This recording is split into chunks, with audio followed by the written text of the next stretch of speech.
Monica madam for this opportunity, and I will also thank scientific committee AIOS for this opportunity, and I am thankful to my mentors. So we will start with no ROP, and this instruction course is basically meant for a pictorial representation. So some of the pictures in this my presentation are for representation purpose, and they do not exactly represent the patient whom I am talking about. Some of the cases I have used diagram as well. So to start with, I will just have I will not cover basically most of you have been there for last instruction course also, so I will directly go to the screening guidelines and what should be the case based management. So retinal vascularization starts around 16 weeks and it is completed by 40 weeks. So most of the babies, even after birth, they do have a part of immature retina, and part of it is VEGF dependent, and the peripheral or the last portion is basically not dependent upon it. So if you go to the screening guidelines, we should know whom to screen for and when the first screening should be done. So rather than confusing all of you about the national international guidelines, we should stick to what we are following in India. As per NNF guidelines, any baby less than 34 weeks or birth weight less than 750 grams, or practically what we right now are following, anyone whose birth weight is less than 2000 grams should be screened for retinopathy of prematurity.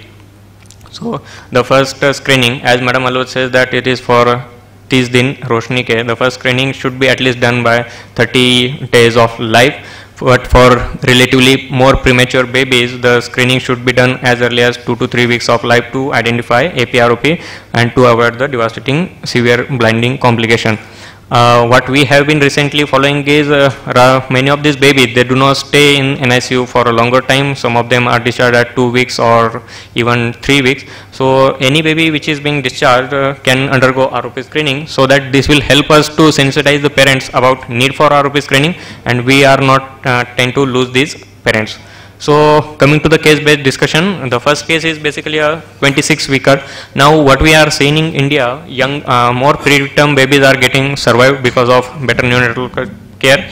So the first case is 26-weeker baby weighing 780 grams, and the first examination was done around 29 weeks, where the baby's where the baby's weight was around 760. The baby had lost weight and has not gained it up to 3rd week. Baby was currently shifted on to the back onto the ventilator and had received 2 blood transfusion in due course. The baby also had an diagnosed fungal sepsis and was on IV fluconazole. So if you see the baby, this is the cornea, which is slightly or much hazier that we really expect, and if you see these arrows, they are basically depicting tunicovasculosa lentis, which is also a common finding in very premature babies.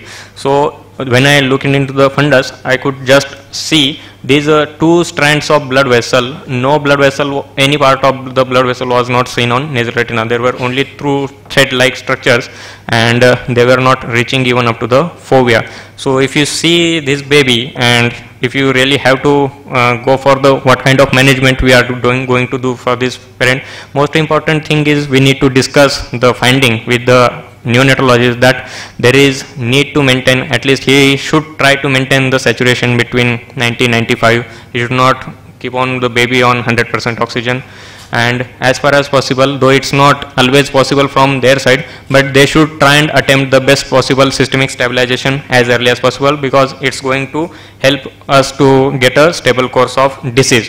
And importantly, weight gain in the postnatal period is also extremely important. It has been highlighted and it has been published that nutrition and even the breast milk has its own role in getting or preventing to some extent the ROP. So discussing with the pediatrician is utmost important.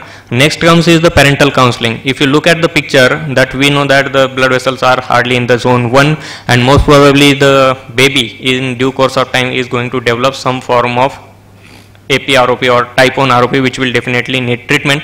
So these patients, the parents need to be primed about the possible APROP and what are the treatment options and outcome that we are expecting. And importantly, the situation in this case really need to be assessed within a week. Practically, I would like to see this baby 3 or 4 days after the initial examination. So this is for the first case. Going back to the second case, it is a 30-weeker baby with a birth weight of 1250 grams, had episodes of apnea and needed supplemental oxygen therapy for duration of 10 days. There was no anemia or need for blood transfusion, but the examination time is at 33 weeks. Currently, baby is gaining some weight and right now admitted to the mother's room for gaining weight. If you see the fundus of this baby, as these arrows, we actually are not seeing any stage of ROP into this photograph, but if you look at these blood vessels, they are either somewhat tortuous. You can see this tortuosity, but this is not either clinically fitting into AP-ROP. There is no stage of ROP, and they are not looking like a normal blood vessel. So in such cases, what we actually should do, again discuss with the pediatrician, and importantly we will need to counsel the patient that the baby will need follow-up in the due course, and there is possibility. Looking at the fundus, we can just not surely or 100%, but we can expect that the baby is going to develop some form of ROP which may regress spontaneously or will need some kind of treatment. So need for follow-up is this baby, and would like to see this kind of baby in a duration of 1 week, and most probably most of this baby will go on to develop at least a stage 1 or 2 ROP after a week course, depending upon the situation. Going to stage case number 3. It is a 33-weeker baby with a birth weight of 2000 grams. There was no supplemental oxygen needed. The baby has been discharged from the NICU after 5 days. Right now the baby is 37 weeks, and currently the birth weight is, the weight has increased. So if you look at the fundus, besides this small intraretinal hemorrhages, we can see that these normal retinal vessel, they have well transversed into zone 3. They are already into zone 3. The baby is at 37 weeks, free of any systemic complications, is having a stable post discharge course. So what we advise these parents or neonatologists is, there is no need to panic the parents. We just need to reassure them there is nothing wrong in this eye, there is no ROP right now. What we need to do is call you for follow-up after 2 weeks, when the baby will be around 39 or 40 weeks, where we expect this blood vessel to grow further, and might be zone 3 will be mature and will not need further follow. So the advice should depend upon the type of situation. Fourth case will be a case, it is another case where there was this mother who had delivery in a PHC, and the baby was then transferred to the SNCU at district hospital. The mother did not have any documented antenatal care.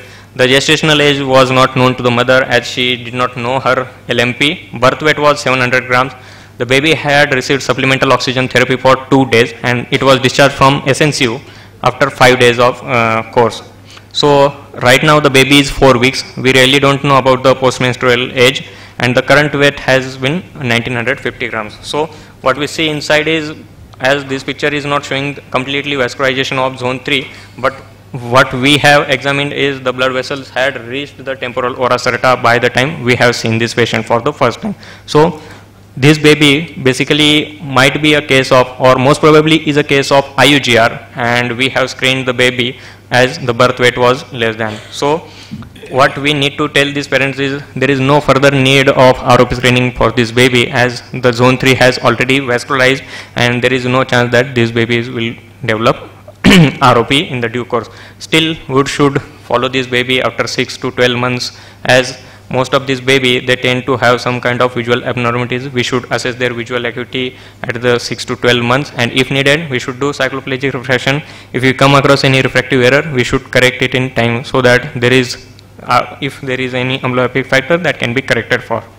So to summarize, the follow-up of this baby with immature retina should actually depend upon the stage of vascularization, which zone of the retina is vascularized as of now, and due consideration is to be given what are the systemic risk factors the baby is having. As in first case, we should screen baby within week, and if the baby is stable, we can prolong the time of follow-up up to 2 weeks also, and follow-up should continue either till there is complete retinal vascularization, or at least till 40 weeks of corrected postmenstrual age. Second thing is, a good communication with the parents as well as with the neonatologist is very important.